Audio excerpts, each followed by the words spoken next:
Guys, what is up? Welcome back to another episode of Deck Talk Podcast, and we've got one that is, I guarantee you, what Randy has to say is probably going to shock y'all. I know it shocked us, but we're going to talk about some custom baits today, and we're going to go from freshwater to saltwater, and we're going to have a blast. But before we get going, let's take care of some business. On the night, on the water with Firefly Marine carbon fiber bow and stern light, telescoping USCG approved, no glare, fewer bugs, crystal clear visibility for safe and epic adventures. See it all at fireflymarine.com. Make sure you use the discount code DECKTALK10 and get you some product. I guarantee you it is well worth going and changing your navigational lights to Firefly Outdoor Marines. It is like fishing underneath a full moon. But with that being said, I'm Colin Burnett. I'm Pappy J. It's nice to be back on here, and I'm excited about this one. Man, I tell you, we if you don't know, if you're not from the Chattanooga area, you probably will not know who Randy is with Lurch's Lures. He the founder and the owner of Lurch's Lures, and I tell you, we've been using some of his baits for. I've been using them for I don't know 8, 10 years, and I tell you, I love using them. Uh, but I've been my favorite. One of my favorite things is his underspins. I used to get tired of having underspins that the blade broke off on them, but I don't know what he uses on it. But they once I changed over to it was definitely a game changer. Um, but I'm sure Pappy's going to go and we're going to talk about more of the other baits of what Pappy's been able to throw them here in the past year and a half or so. But guys, if you don't know, this is Randy with Lurch's Lures. Thank you, brother, for coming on, man. Thank you for having me. So, Randy, I want to get started with how did you get started with started doing custom baits? Well, it all started back in my tournament days when I just fishing all the time, just trying to alleviate some of the costs and everything. So then you start, well, let me do this. I can do that. You tie a jig here and there, and then try to make it a little bit better. Just put your spin on it, the All same right. thing, and then go out there. Then people start noticing it, and then it's like, hey, I'd like to buy some of those, and then it just Mhm. evolves from there. And then the next thing you know, you're going from fishing tournaments to making baits all the time. Yeah. Well, and that's the thing is like I've talked to you and I've called you up and you're like I was like, man, what's up? And you're like, man, I'm out here at the shop just and and I tell you, I can't remember. We had went. I guess I don't know if it was this past East Tennessee show or the year before, in which you were telling me like you were getting ready because I think what you were at the East Tennessee show. Your mom and dad took another booth down to Daytona or something like that, wasn't it? Yes, And yes, and you were like, man, you're like, I just got to get ready for. I have these two big shows coming up, and they were on the same week. And um, but what what has been like the bait that you enjoy making the most? That I mean, because you've got a wide spread of baits from where you've got some jigs to like spinner baits, and you also got some like soft plastic stuff as well. But you have gotten over the past 3 or 4 years, you've gotten into the hard baits, and you've kind of came back with painting your own baits and stuff like that. So, yes. what has been the most enjoyable baits that Um, you enjoy making? I would say as far as making, that would be that vibrating jig. That's just Oh man, because it's so the vibration from it is so great and everything with that little piece of wire that we put in there because everybody looks at it, they're like, man, This that's ain't doing different. nothing. It ain't Yeah, gonna they're do like, nothing. this thing no, but then when they throw it, they're like, I haven't felt anything like that before. It thumps so much harder, and not knocking any other baits. I will never No. do that. Um, Mm-hmm. but it just has just a different thump, and it just progressively gets better as it comes back as on the retrieve and everything. Right. Whenever you lose on a lot of vibrating jigs on the initial cast, whenever it hits the water, you feel a little bit and everything, and y'all have thrown it before and can agree that this one you feel the vibration from the first cast or the beginning of the cast all the way back. It just progressively gets we'll say worse and worse, better and Well, better on that one. and usually like on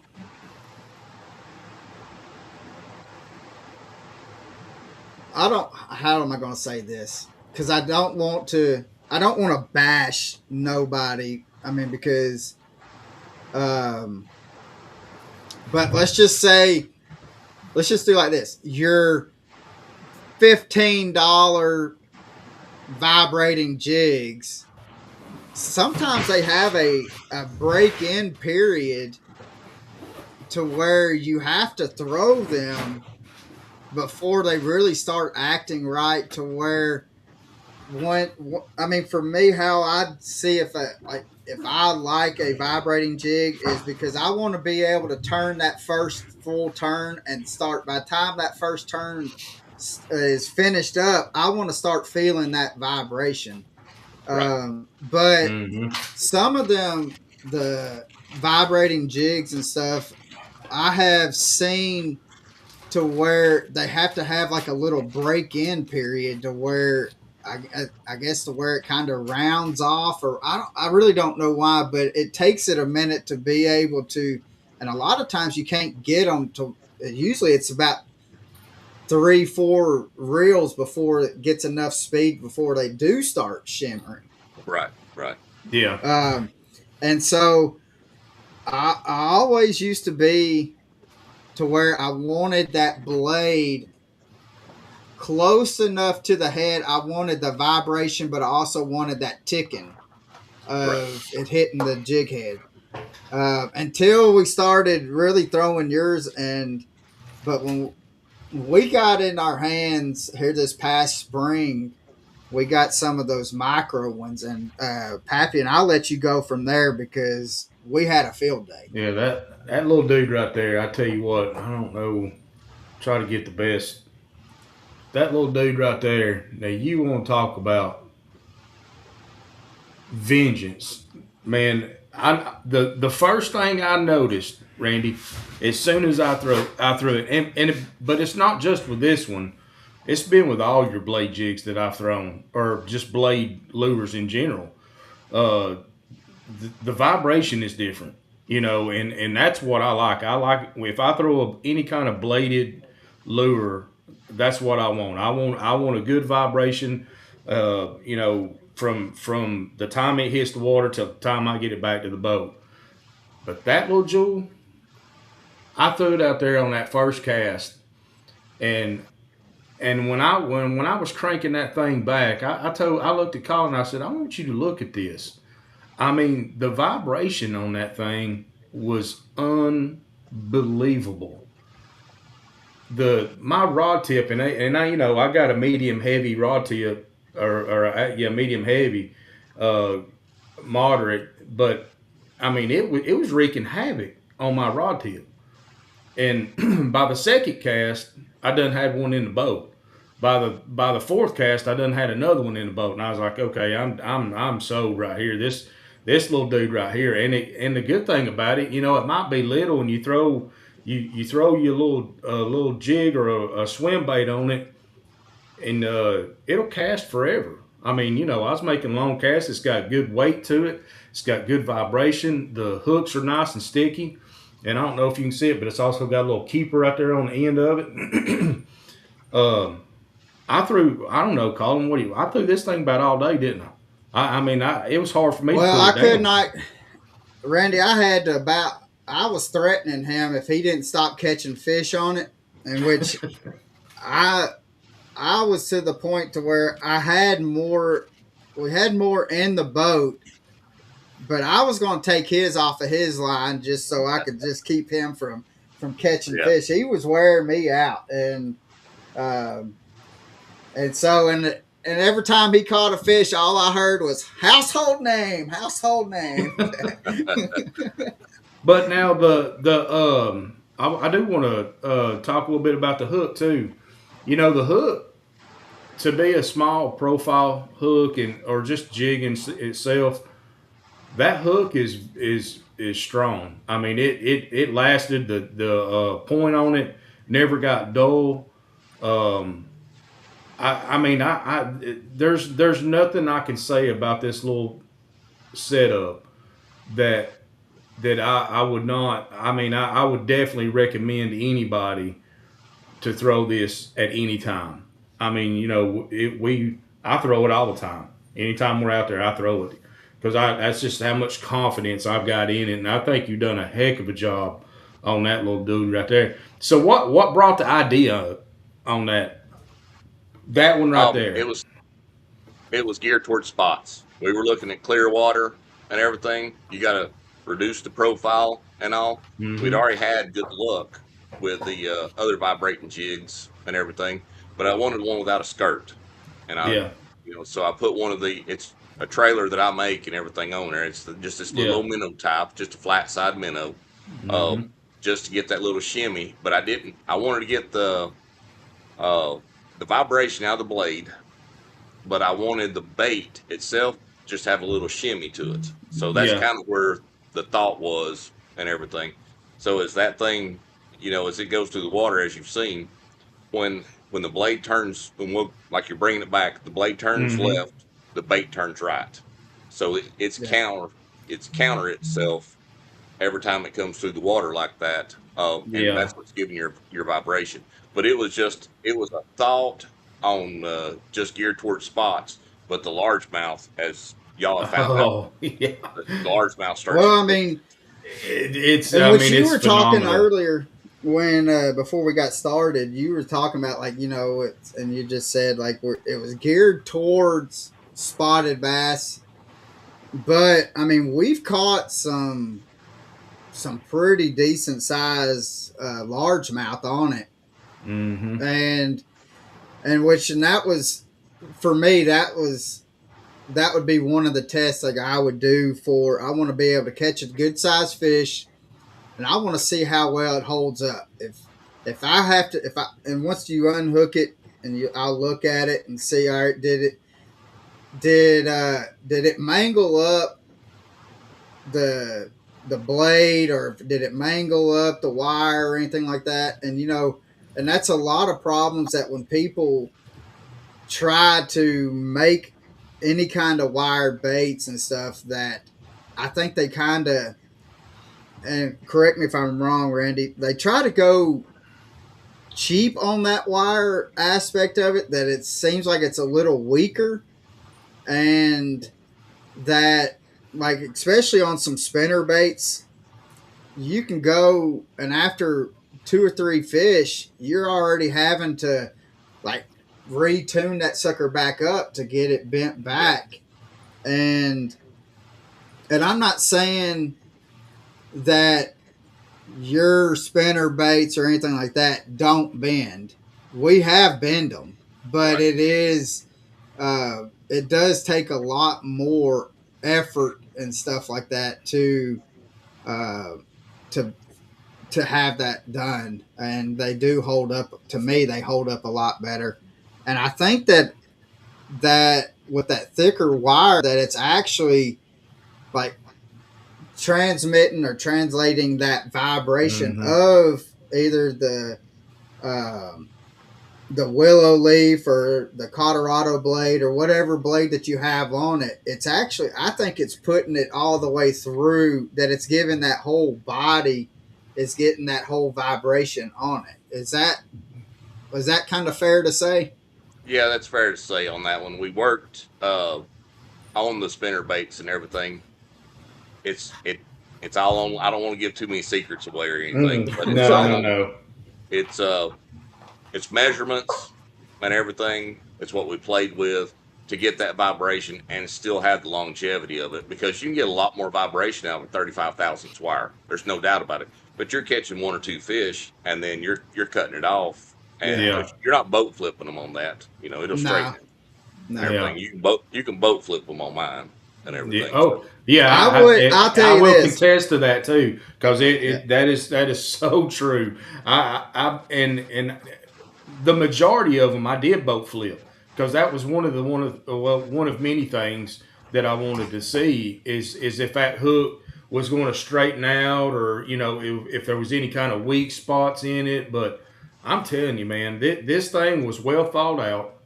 It was well designed, well built, and it is a catching machine. I Yeah. mean, an absolute catching machine. So I, we not to cut you short, Pappy, but Brandon Thomas says, "What trailer are you throwing with it?" And so with the one that the micro one that we were throwing a Bruiser Super Swimmer Junior trailer on it. Um, and so that's the trailer that we were using, or we was using a Bruiser Sidekick, but shrinking. We were cutting the sidekick down to where it would fit the micro jig, or the micro Mm-hmm. vibrating jig. And he says, "What's the best vibrating jig out there?" Um, I think, Brandon, that it's all personal preference. You talk to somebody, and just like how I said earlier, like I used to be to where I wanted that blade ticking the the the head of the jig, because I wanted that different sound.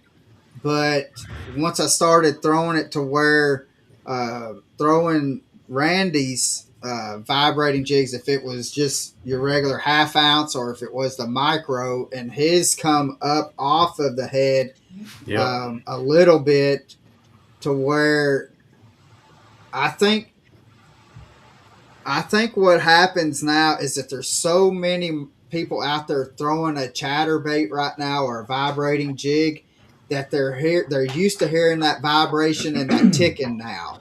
And Mm-hmm. so you're throwing something that's a little different. And we've seen over the past, I mean, especially the past year and a half to 2 years, when we've been throwing a lot of Randy's vibrating jigs, that we have seen, we've caught a lot more fish, even coming behind people that are throwing a vibrating jig. We're throwing a vibrating jig right behind them, and we're catching fish right behind them. So I think the fish have gotten used to knowing that that vibrating and ticking is coming from something that they don't want to hit.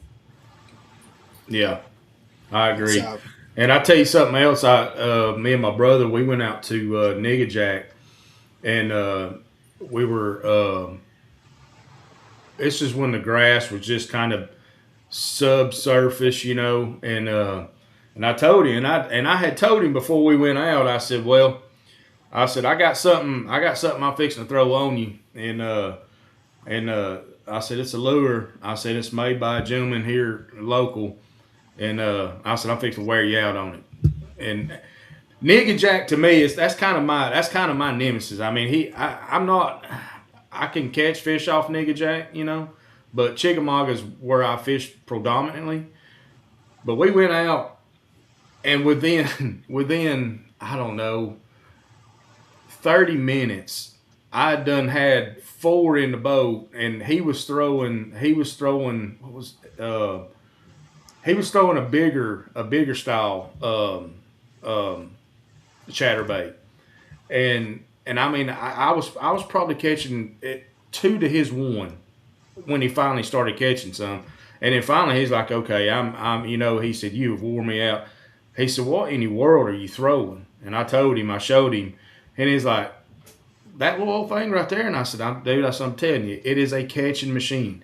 I said, and I told him about you, and he's like, well, do you got another one? I said, yeah, I got another one, and I gave it to him, and instantly started catching fish. I mean, he was like, "Oh my gosh, man!" He said, "I would have never thought the vibration on that little jig right there would throw as much as it does off." And I said, I said, man, it's phenomenal. I mean, I can go on and on about these little things. I'll shut up, but man, I mean, they're really great, really great. I love it. Yeah. But now I will also say though, your other ones, the bigger profile chatterbaits, they're the same way. You know, I mean, it is insane of how much vibration, and that's what I like. I mean, you can go out here to these regular stores and buy these name brands and stuff, but it ain't nothing like you're doing. I mean, I know that for a fact. It ain't nothing like you're doing. I won't even pick up a jackhammer. Yours is the first one I'll grab, just so you know. I appreciate that.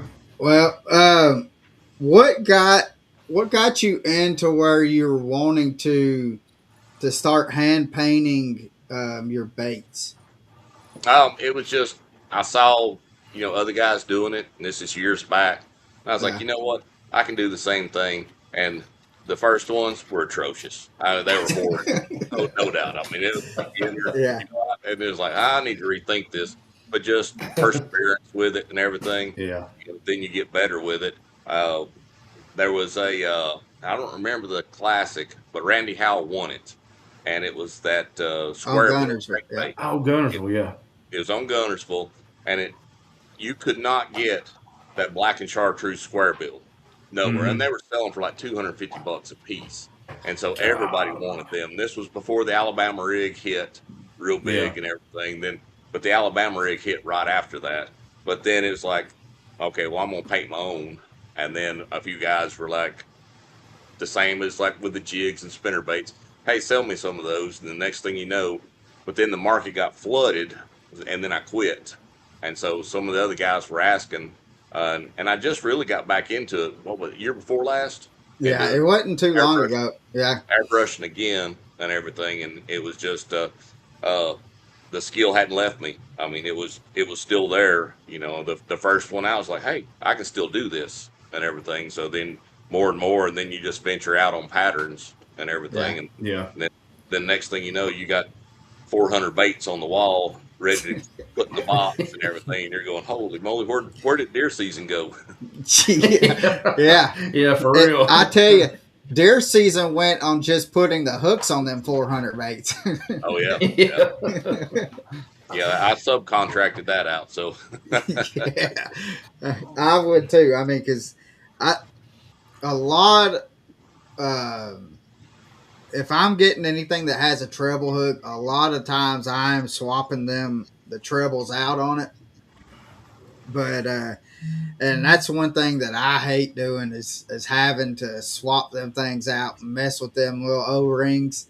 I mean, oh, man, it just sucks, and let alone having to do if you got 400, that's 800 of them that yeah. you're having to do. So, uh,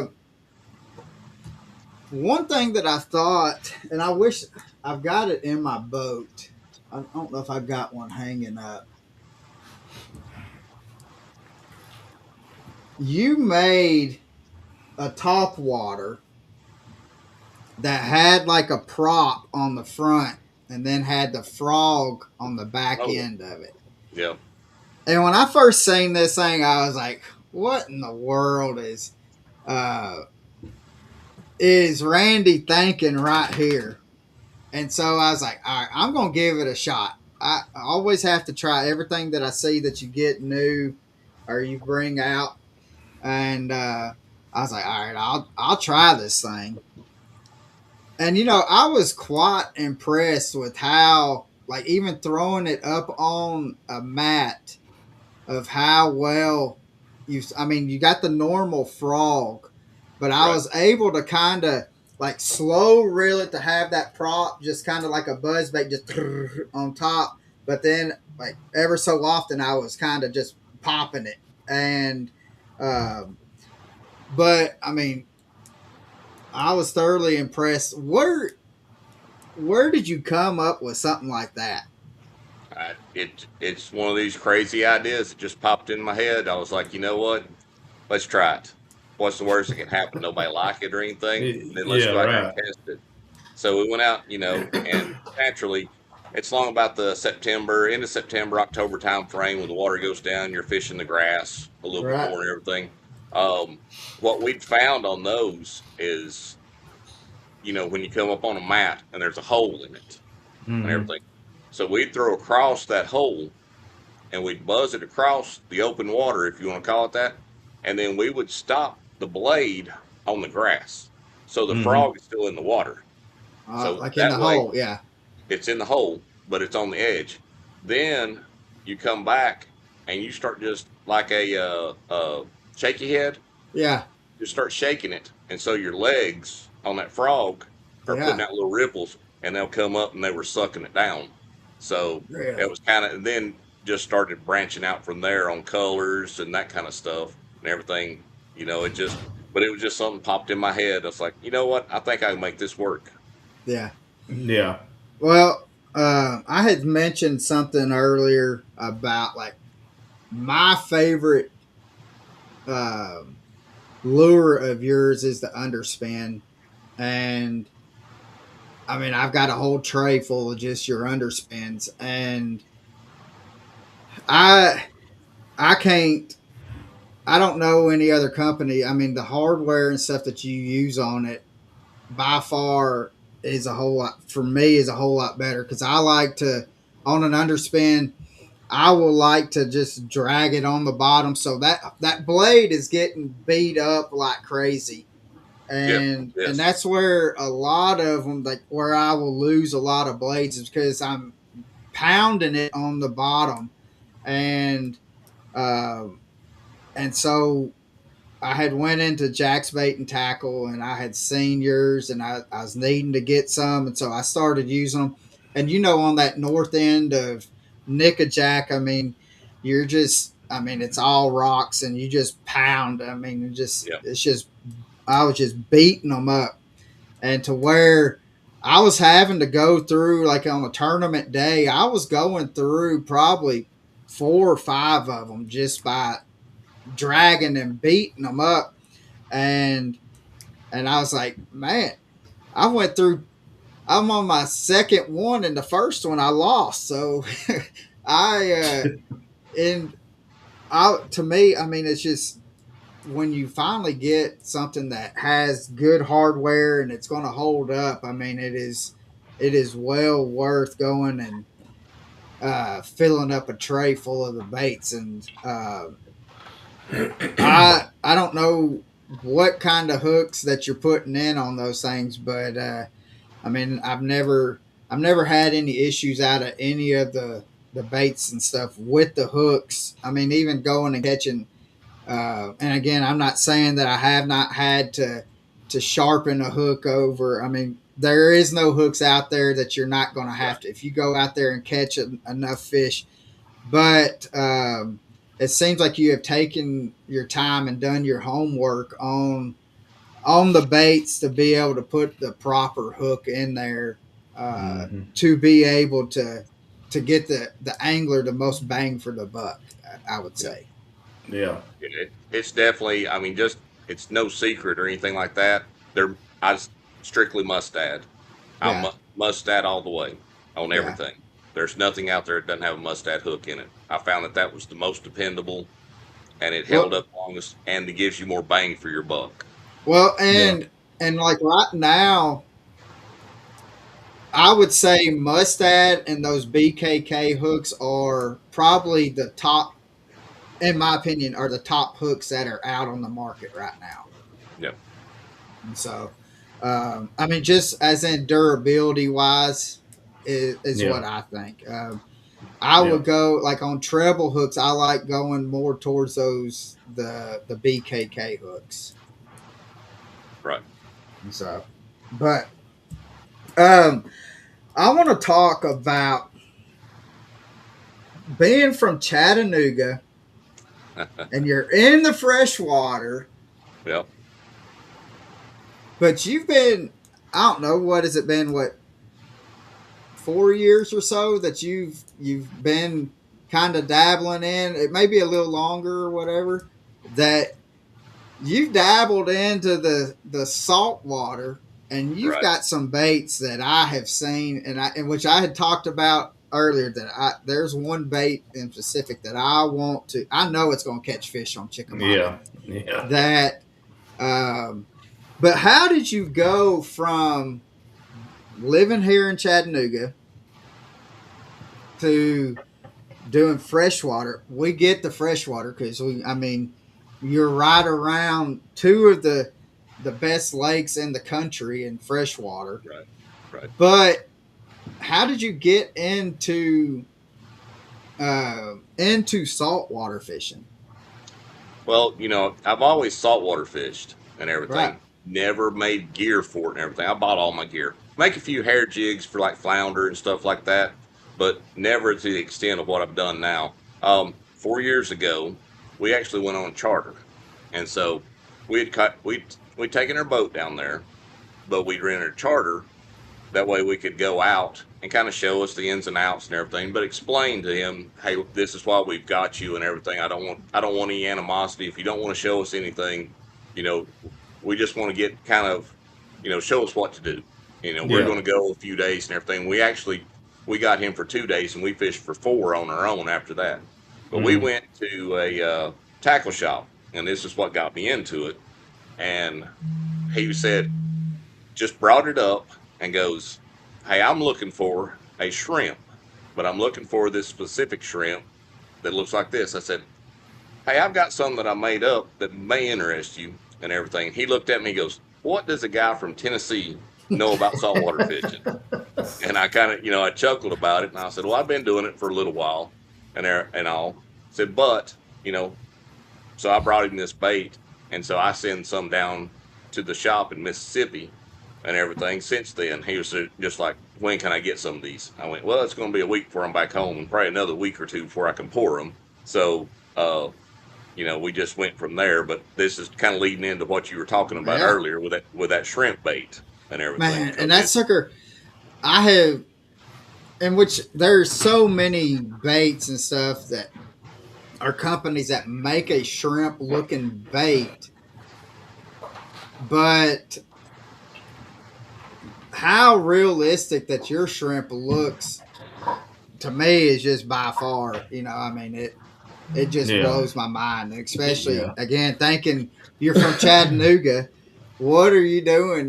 You have no need to be in saltwater, and you're over here right. making these killer baits. And I know I talked to you like when y'all go to the Daytona show and what the Yeah. that Southern Mississippi show and stuff like that. That I mean, that's one of the baits that you cannot keep on the shelf. I mean, you never come home with any of them. Right, right. Yeah, they snatch them up. It's kind of our price point and everything. Show pricing goes Yeah, from there naturally and all that. But, we scent infuse them. And so a lot of people aren't doing the scent infusion. And then they're not going, and they're all hand poured. So every single yeah, one of them are hand poured. So we can take the time in between the layers and everything and what they call a skin pour. So yeah. they're actually painted with it's a powder. So you're taking that in there and you're brushing every single one of them with the powder in Wow, order to get the look. And see, then you're really? coming back. Yeah, then you're coming back with the belly in like a shrimp pink or a shrimp orange and Yeah, everything. That's going to be your belly, just a lighter colored belly on that one with that darker back. And then that gives you your as you paint that on there, the powder, it sticks to like where it has the ribs in the yeah. mold. It Mm-hmm. sticks to those ribs a Mm-hmm. little bit more. So that gives you a darker, so you get like on your carapace and everything, you get the lines like on crawdad, the same as a shrimp, because those Right. are darker. They picked up a little more powder. So then when you pour them and everything, it all melts in and then you're good to go from there. Oh Really? So wow. it's a process to make them, Yeah, but I was about to say it. I mean, you just took to where I mean a lot of I guess a lot of the bait makers and stuff on that would be more of the injection molds and stuff. Is that yes, right? yes. So, um, but man, I mean I didn't know that it was all hand poured. I thought it was.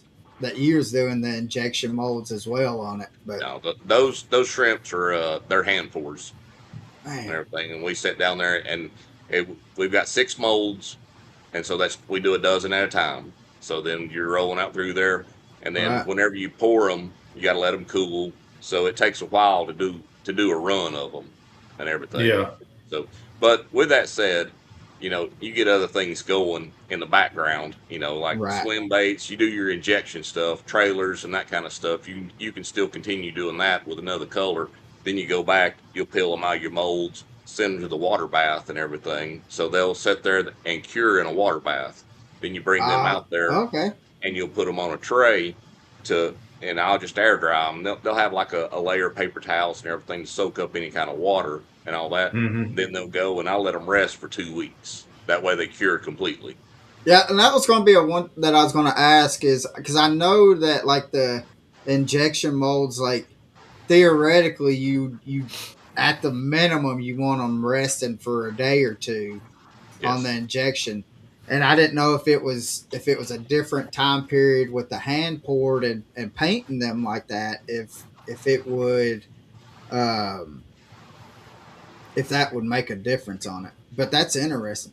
So do Yeah, I you try. pour you do you pour the swim baits that you put, like you can get those underspins, just plain underspins, but a lot of times like you will pour like the matching or it will have the matching swim bait on it. So do Yes. you pour those swim baits as well? Yes, that those are injected. So Right. those are hand injections, of course.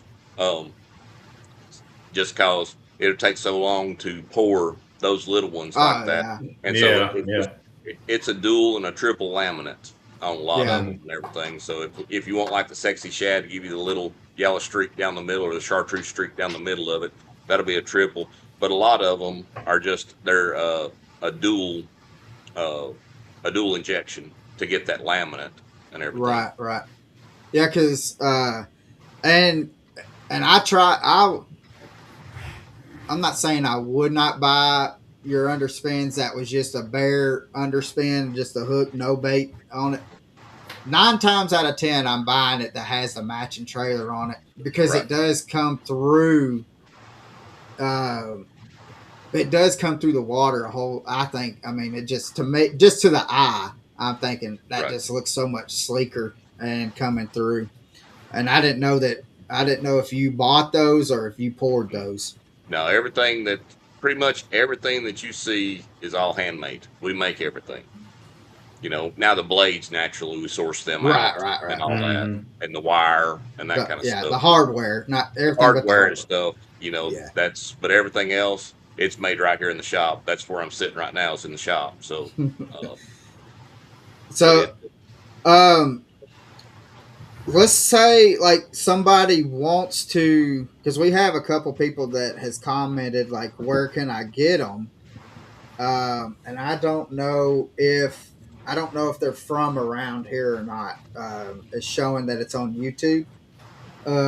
So how can people get a hold of you to be able, and or do you ship them, like would, let's say somebody from New York wants to get some of your baits, would you ship them to them, or oh yeah, how can dude, people get a hold of you? I do that all the time, and most everybody they'll message me through Facebook. So all the information's there on the Yeah, Lurch's Lures page and everything. yeah, And yeah, I mean, when you say New York, I've sent several to New York, yeah, California, Idaho. I mean, just about all the states, Texas, Florida. We ship it everywhere, and everything. Everybody that's pretty much local is they're ready at Jack's Bait and Tackle, yeah, that kind of stuff, because you just run over there. If they ain't, if they're sold out, naturally we'll have to put them back in and all. yeah, That's kind of like with the local guys. But anybody out of state, they can message me through Facebook, yeah. and And there's a link in the description, guys, that for all of his social medias, but I made sure that the Facebook link is there, and all you have to do is just click on that link and follow and like, follow, and subscribe to his pages. and let him know that you've seen him on the Deck Talk podcast. But what about some? Uh, what shows are you going to be hitting here with within this next year? Okay, we've got Pensacola in January. I'm actually geared more toward saltwater, and I only have one freshwater next year, and that's going to be in Cartersville. So I've got Pensacola, then I've got let's see, what was that other one? Jacksonville. So I've got Pensacola, Jacksonville, Cartersville, which is freshwater, and then Daytona. I I went down on the amount this year. It's just for the sheer distance that I'm having to travel Yeah, Mm-hmm. on these and everything yeah, because we're trying to open up more in the saltwater market and right, everything, Yeah. and that's where pretty much I'll chase these greenfish still, but my passion's saltwater. I mean, it's yeah. 100% saltwater. Done got Well, the salt in the veins, huh? yeah, Oh yeah, because and yeah. you'll go. That Cartersville is the Noe, right? Is the no yes. Yeah, and so it's gonna suck, Pappy, going to the East Tennessee and not going to the back wall and finding Randy there. I know, right? Well, So Yeah, we're guess we're foregoing going to Cartersville. this year, but going to Cartersville. It's yeah, just the way that everything's syncing up and all yeah. Yeah. that Well, there's only between the so two many ships. so many hours in the day, Yeah, and yeah. so, um, but talking about your passion with being the saltwater, you do something that I think is crazy as all get out, and I don't. I like it. I think you got to be half nuts to do this. But you take a jet ski, which you can talk if you don't mind talking about your jet ski and like how you kind of have it rigged up and stuff. But you take a jet ski offshore, Right. and you earlier you was like, yeah, it's nothing for me to go 10, 12 miles offshore, and you told us like the farthest that you went out was like 35, 36 miles, and I'm over here thinking, golly, Randy, you are nuts. But Yeah. so how did you get into? I can understand doing the saltwater. Everybody enjoys doing saltwater fishing, but how did you get into wanting to take a jet ski? I mean, instead of going and taking a boat and stuff. Well, it was looking at buying boats and everything and doing it yourself. And I like to do my own thing and all that. Right. So it all boils down to cost. So Yeah. got to looking on the forums and everything and looking at what these guys in Australia were doing. And I was like, if they can do it in Australia, we can do it here. So I Right. mean, Mm-hmm. these guys they're going miles and miles, 70, 80 miles offshore. So Yeah. it's been so I bought it's a Fish Pro uh uh trophy. So, and it's set up. It's got a swivel seat on the back. You can pop up on there. So, like if you want to run out to any of the man-made structures and everything, and do a Right. Yeah. drift on it, you can just shut her down, and then I'll pop that seat in the back there, and so I'll fish off that, and it's just bottom jigging. And let the current take you over all the structure and everything. Sometimes you're fishing some dead water, but then you're going to go over another, car. Sometimes they drop cars, they'll drop rail cars and stuff like that in there. And then, Right. you're just jigging over all that stuff and everything. But it was just main thing, if cost effective, I can go out and I can fish a whole day on 18 gallons of gas to where the big Really. Really. boats, they're blowing through, Oh 100 yeah. gallons of gas, and Yeah. everything. So it was, And it was cost effective. yeah. And so when you ran out that 30, 35 miles and stuff, did you have to take extra gas out there? No, no, I get out of 18 and a half gallons, I get about 130, 135 miles to a tank of gas. Right. So there was no worry about anything. And that was more of a test whenever I done that, just to see what it was going to do. And then because when you're out there, single engine, you don't shut it off.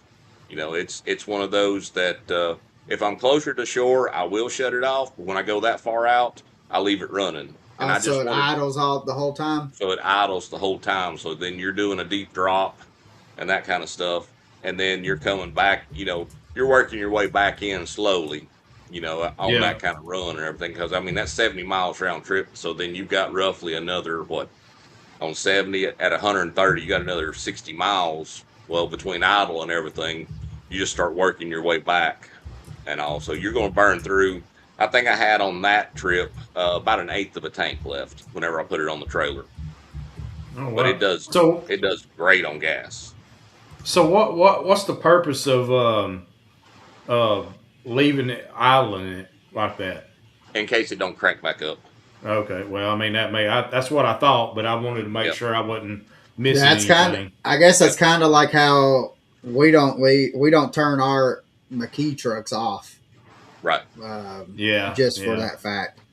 Yeah, So whenever you're offshore, single engine and everything, you'll see even the outboard guys. They don't Yeah. shut down. They leave them running the whole time because Okay. you don't. makes a lot of sense.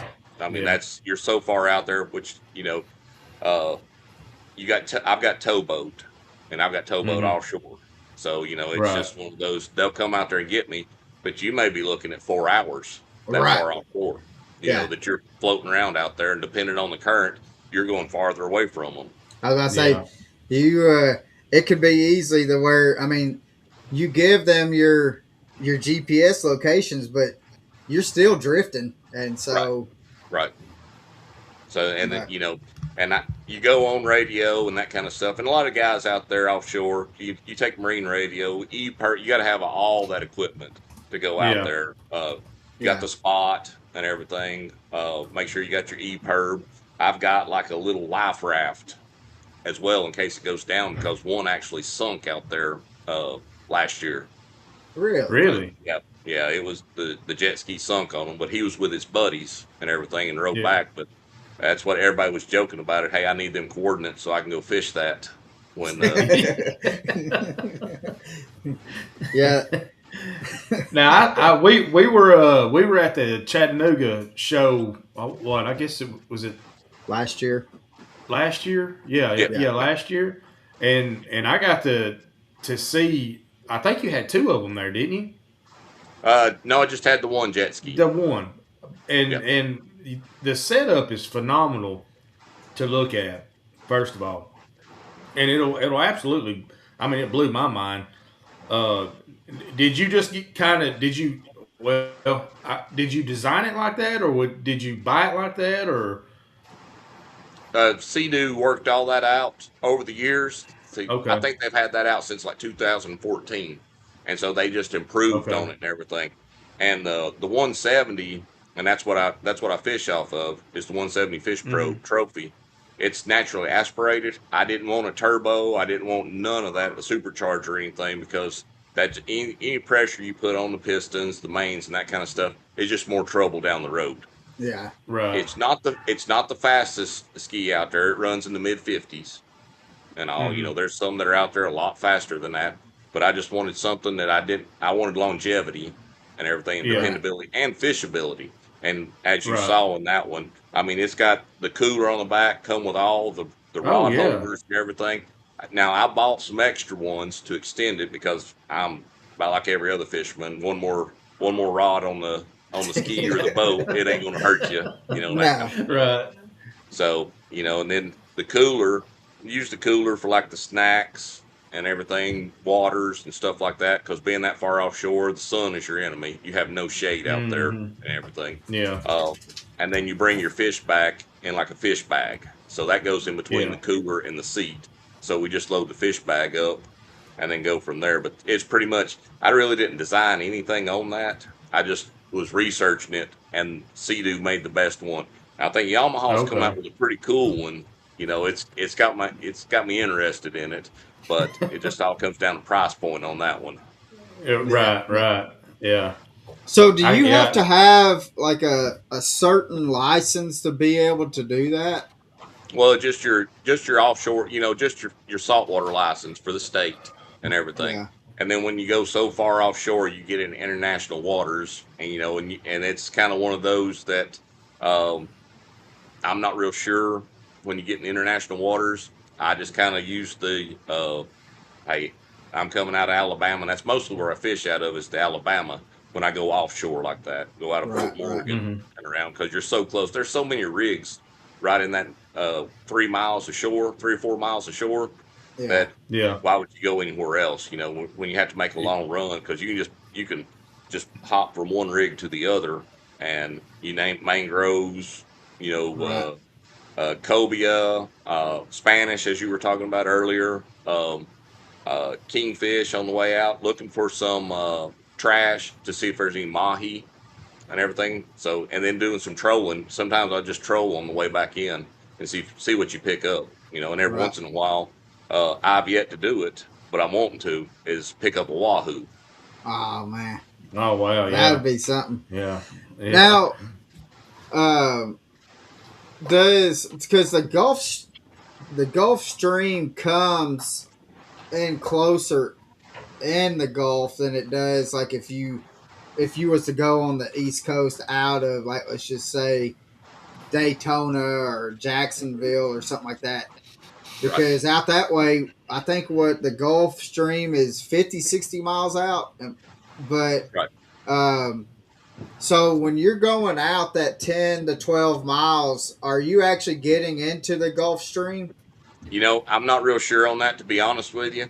Um, I don't know how the Gulf Stream works since kind of you're in the Gulf already. I'm not sure Right, if that's kind of a what's filtering out of the Gulf and running around the Panhandle. You know what I'm saying on that? right, Hmm. right, I Yeah. don't know I don't know how that works. Just to be honest with you on that one, it's all there's different currents whenever you're out there. One day, you may be going west to east, the next day it's going north to south. It just currents are always varying out there, and you're just playing currents on all that. And then the speed of the current, you'll set up on a rig and you'll fight a fish, then you'll look up and you're nearly a mile off of it by the time you reel him up and everything because the really. current has pushed you that far out and everything. Then Yeah. sometimes you can just sit right on the rig.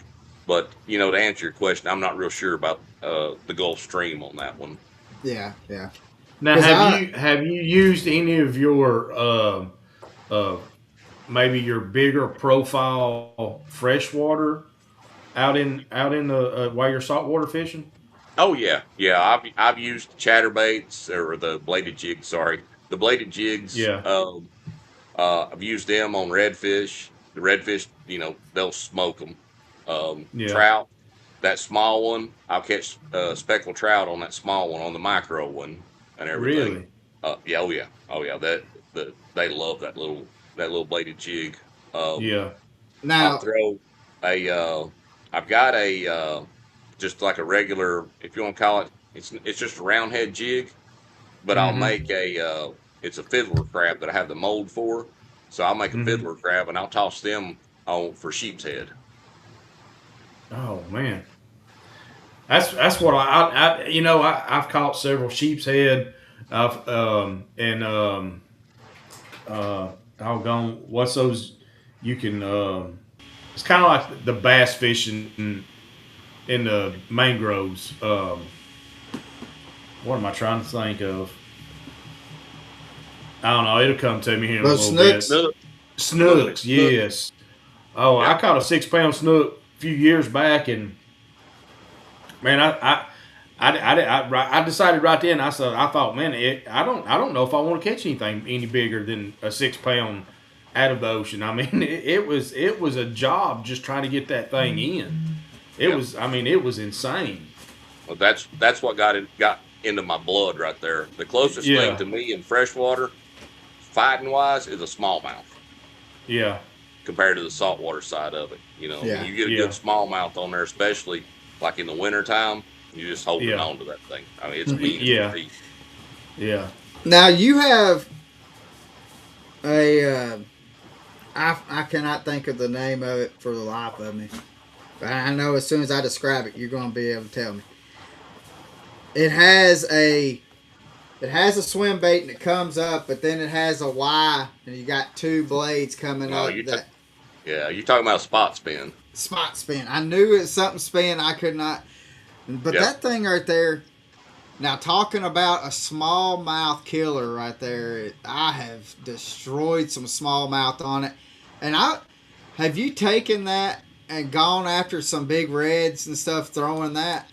I have not yet, anyways, and everything because you know, as you said earlier, I make so much stuff. There's only so much stuff you can try, whenever you're out there and all that. Yeah, Then whenever you get to catching fish on something, you don't want to put it down. And yeah. actually nobody's like, Yeah. hey, I'm catching. I'm not going to try anything different.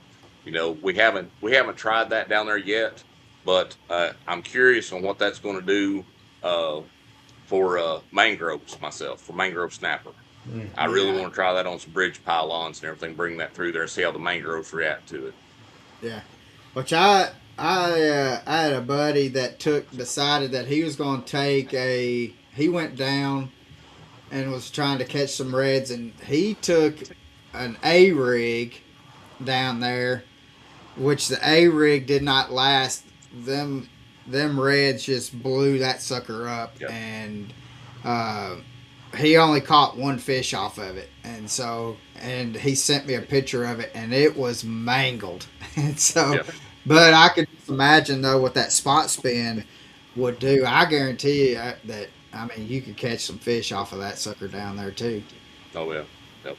Yeah, I guarantee you could. Anything that's a moving bait like that. I mean, a lot of people they say that with saltwater, when they're eating, they'll eat a flip flop if you throw it out there at them. And Yeah, to a degree, that's true. But then you got to get into sometimes when they shut off, you got to get in that finesse, that finesse bite and oh start yeah, throwing finesse stuff at Yeah. them. yeah. So, well, Randy, man, I don't. We're almost here at an hour, and we don't want to take up too much more of your time, brother. Um, but we have one question that we ask everybody, and we do not want to leave you out on that question. But Pappy, you want to take it away, brother? Yes, sir. Be my honor. But Randy, first and foremost, brother, I want to appreciate. I just want to say I thank you for everything that you've done and allowing us to test your baits. And man, they're phenomenal. I mean, as always, I have nothing but good things to say about them. And we appreciate you coming on the podcast. But with that being said, if there was one person that you could get on your jet ski or your boat uh, and take them fishing, whether they be here with us now or moved on, who would that person be and why? Well, I would have to say it'd be Ike. Iconelli. I mean, just because they call me crazy for going offshores, and I can't think of anybody that's crazier than that guy right there. He's a You nut. got that right. That would be so much fun to go out there and just do something. Everybody's going, Oh, y'all, I y'all guarantee talk you, on brain. I Yeah, guarantee you, yeah. he would go out there with you on that. Oh yeah, yeah, Uh, y'all just run side by side on those sea-doos and going out there. I guarantee you, he would go out there. And yeah. so, That Heck, would be. he might even put on a wig and a dress for you. yeah, Well, he's been known to do that a time or Yeah, two. he has been known to do that. So, like I But said, it's not the first time I've been called crazy. So yeah. so I like the idea. I truly do. I think that'd be something I'd like. I wouldn't mind doing. I mean, I don't know if I'd go out as far as you do, but that'd be something that would really it piques my interest. I will say that it definitely yeah, piques my it interest. does. It definitely does. Um, hey, Pappy, let's before we get off here, Hmm. um, can you tell us what we're going to be doing, like with the salute to valor? What we're kind of changing on that a little bit?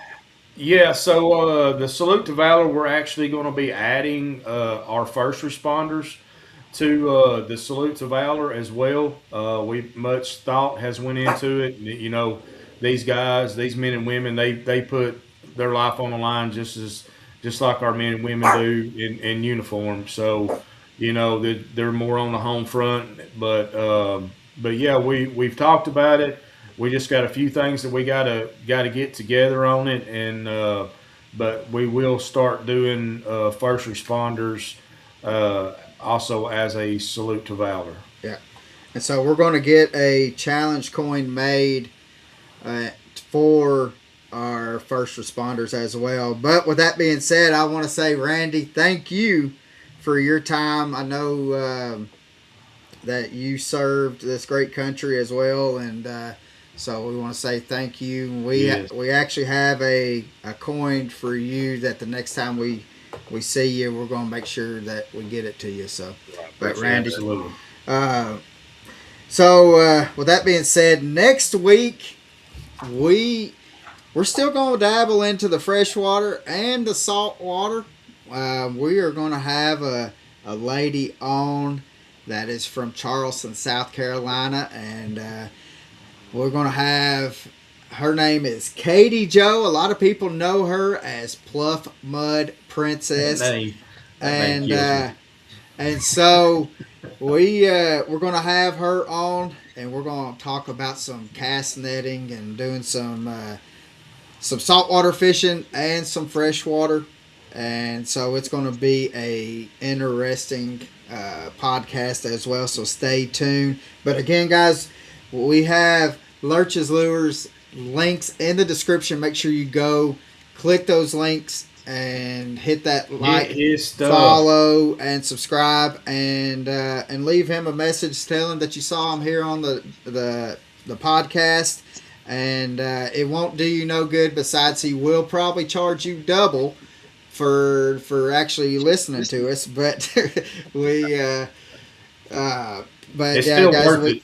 It's still yeah, worth it is worth it. So, but Randy, thank you again, brother, for it. Yeah, coming thank you, on, man. and we're looking forward to this fall and actually getting those micro bladed jigs out and smashing Well, some big old smallmouth on it. So, Got there's a the few things in the works that's coming out in the fall too. So oh just heck hold yeah. on.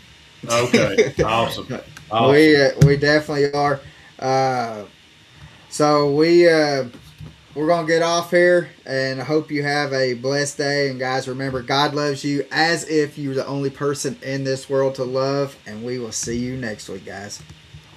Awesome.